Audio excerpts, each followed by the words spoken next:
अस्सलाम वालेकुम dear students. Topic for discussion is transmission of characteristics. Dear students, आज के इस लेक्चर में मैं ये एक्सप्लेन करने वाला हूँ कि जो बच्चा है वो किस तरह से प्रोड्यूस होता है, ठीक है। और दूसरी चीज़ हम ये देखेंगे कि वो जो ऑफ स्प्रिंग प्रोड्यूस हुआ है उस ऑफ स्प्रिंग के अंदर जो खसूसियात हैं वो पेरेंट्स वाली कैसे आ गई, यानी कि उसके फादर से कुछ खसूसियात उसके अंदर आ जाएंगी और कुछ खसूसियात मदर से ऑफ स्प्रिंग्स के अंदर आती हैं। तो आज हम ये समझने की कोशिश करेंगे कि वो जो खसूसियात हैं जो फादर से ऑफ स्प्रिंग में आई हैं या फिर मदर से ऑफ स्प्रिंग में आई हैं वो किस तरह से आ गई हैं। तो लेट्स स्टार्ट द टॉपिक। हम टॉपिक को देखते हैं ज़रा। फर्स्ट वन देखें ट्रांसमिशन ऑफ करैक्टरिस्टिक्स के करैक्टरिस्टिक्स ट्रांसमिट कैसे होती हैं पेरेंट से ऑफ स्प्रिंग में। लेकिन उससे पहले आपको ये पता होना चाहिए कि जो ऑफ स्प्रिंग है वो प्रोड्यूस कैसे होता है। तो डियर स्टूडेंट, चलें पहले हम ये समझ लेते हैं कि ऑफ स्प्रिंग कैसे प्रोड्यूस हो रहा है। डियर स्टूडेंट्स, मैं यहाँ पर सिंपल वर्ड्स के अंदर आपको एक्सप्लेन करूँगा। देखें, here is the father and mother, ठीक है।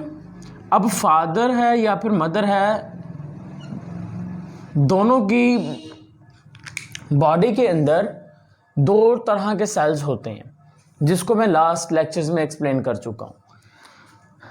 एक जो सेल होते हैं उसको हम नाम देते हैं सोमैटिक सेल्स, और जो दूसरे सेल्स होते हैं उसको हम नाम देते हैं गैमेट सेल्स।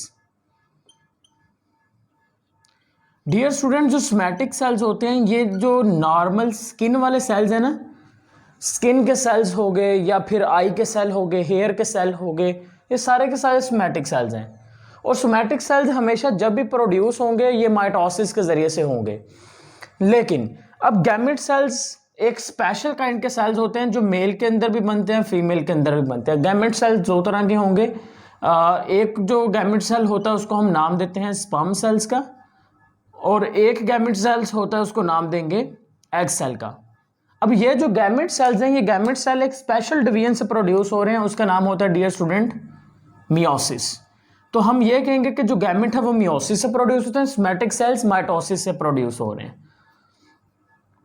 चलिए अब इधर आए, इधर देखें।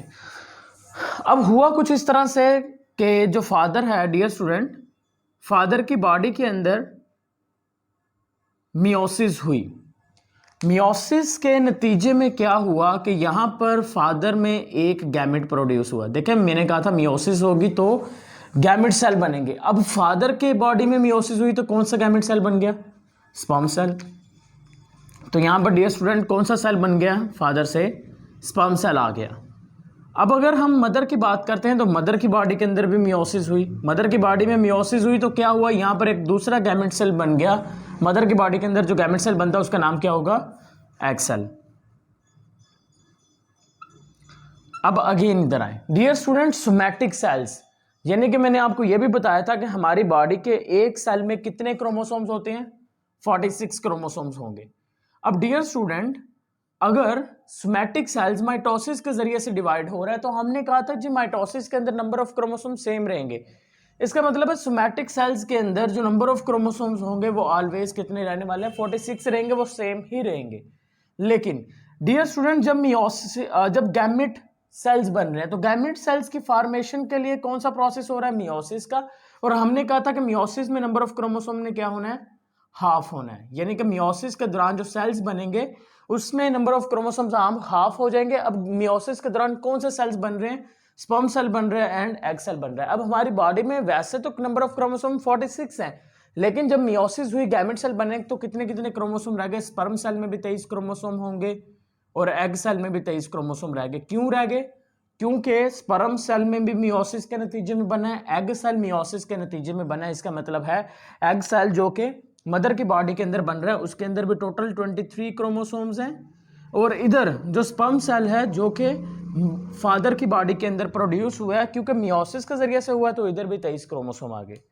अब होगा क्या यहाँ पर डियर स्टूडेंट? फर्टिलाइजेशन होगी।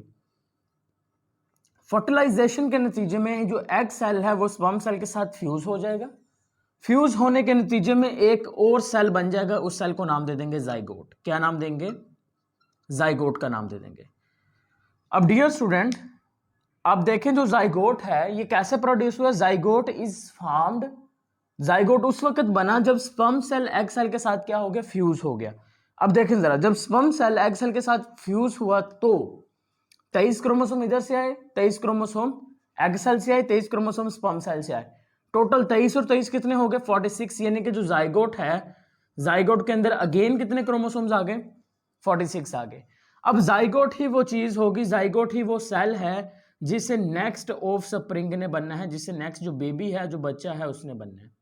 तो डियर स्टूडेंट, ये कुछ प्रोसेस होता है जिस प्रोसेस के नतीजे में ऑफ स्प्रिंग प्रोड्यूस होते हैं। तो ऑफ स्प्रिंग बेसिकली कैसे प्रोड्यूस हो रहे हैं, वो जाइगोट से हो रहा है। और जाइगोट के बारे में हमेशा एक चीज आपने याद रखनी है, it is a single cell. Zygote क्या होगा, zygote is a single cell होगा जिससे नेक्स्ट ऑफ स्प्रिंग ने बनना है या फिर बेबी ने बनना है। और ये जाइगोट कैसे बना था, जाइगोट तब बनेगा जब स्पर्म सेल एग सेल के साथ फ्यूज होंगे, स्पर्म सेल फादर से आएंगे और एग सेल मदर से आ जाएगा। अब बात यह है कि करैक्टर कैसे ट्रांसमिट हो रहे हैं। डियर स्टूडेंट, लास्ट लेक्चर में मैंने आपको समझाया था, मैंने आपको कहा था कि जो करैक्टर्स ट्रांसमिट होते हैं उनके जो रिस्पॉन्सिबल फैक्टर्स होंगे उसको हमने नाम दिया था जीन्स का, रिस्पॉन्सिबल फैक्टर्स।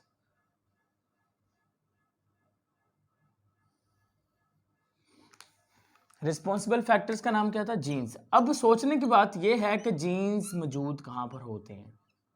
तो अगेन एक बार फिर मैं बनाऊंगा यहां पर, आप समझ लें। Dear student, this one is a cell, cell के सेंटर में आ गया न्यूक्लियस, न्यूक्लियस के अंदर आ गए थे क्रोमोसोम्स। अब ये जो क्रोमोसोम था, ये क्रोमोसोम्स जो होंगे डियर स्टूडेंट, ये मिल के बने होंगे नेक्स्ट मजीद डीएनए से, और जो आपने कुछ इस शेप के अंदर देखा था वाटसन क्रिक वाले लेक्चर में। और उसके बाद ये जो डीएनए होगा, इस डीएनए के ऊपर छोटे से पार्टिकल्स होते हैं जिसको नाम क्या देंगे, जीन्स। और जीन्स ही खसूसियात को कंट्रोल करते हैं। अब समझने की बात यह है कि खसूसियात को कंट्रोल कौन कर रहा था, जीन्स। जीन्स किस पे मौजूद थे, डीएनए पे। डीएनए क्या बना रहा था, क्रोमोसोम्स। तो हम ये कह सकते हैं इनडायरेक्टली, डायरेक्टली तो हम ये कहेंगे कि जीन्स कंट्रोल कर रहे हैं, लेकिन इनडायरेक्टली क्या मैं ये कह सकता हूं कि जीन्स जो हैं वो क्रोमोसोम पे हैं। इसका मतलब ये है कि जो खसूसियात हैं वो कौन कंट्रोल कर रहा है, क्रोमोसोम कर रहा है। तो बिल्कुल मैं ये कह सकता हूं क्योंकि क्रोमोसोम के ऊपर ही जीन्स होंगे, तो हम ये कह सकते हैं कि जो क्रोमोसोम्स होते हैं dear student, these chromosomes control the transmission of characteristics. अगर मैं ये बात कह सकता हूं ट्रांसमिशन ऑफ कैरेक्टरिस्टिक्स, तो इसका मतलब यह हुआ जो फादर से स्पर्म सेल आ रहा था उसमें भी कितने क्रोमोसोम थे, 23। तो मदर से जो एग सेल आ रहा था उसमें भी कितने क्रोमोसोम थे, 23। तो इसका मतलब यह है जो जाइगोट बना है वो बना था स्पर्म और एग के फ्यूज होने से। यानी कि आधे क्रोमोसोम फादर से आए, आधे क्रोमोसोम आगे मदर से, और टोटल क्रोमोसोम कितने हो गए, 46, जो कि बच्चे के अंदर 46 पूरे आ गए। इसका मतलब यह हुआ कि जो आधी खसूसियात होंगी वो फादर से आ रही हैं। क्यों फादर से आ रही हैं, क्योंकि फादर से 23 क्रोमोसोम आ रहे हैं। आधी जो खसूसियात बच्चे के अंदर होंगी वो मदर वाली होंगी। क्यों, क्योंकि यहां पर जो बच्चा था वो जाइगोट से बना था, और जाइगोट बना था एग सेल से और स्पर्म सेल से। और यहां पर जो एग सेल है वो मदर से आ रहा था, और यहां पर जो एग सेल मदर से आ रहा था उसमें 23 क्रोमोसोम थे। इसका मतलब है मदर के अंदर जो क्रोमोसोम थे 46, उस 46 क्रोमोसोम में से 23 क्रोमोसोम एग जब बना तो आ गए। जब फादर के अंदर क्रोमोसोम थे तो 23 क्रोमोसोम इधर आ गए जब स्पर्म सेल बना। यानी कि जो खसूसियात मदर की थी वो आधी खसूसियात आगे आ गई, जो खसूसियात फादर की थी उस फादर की आधी खसूसियात आगे आई, फिर दोनों की खसूसियात मिली और ऑफ स्प्रिंग आ गया। यानी कि ऑफ स्प्रिंग के अंदर हम ये कहेंगे कि जो खसूसियात होंगी वो फादर वाले भी होंगे और मदर वाले भी होंगे। तो dear students, that is the main concept of the transmission of characteristics in the offspring.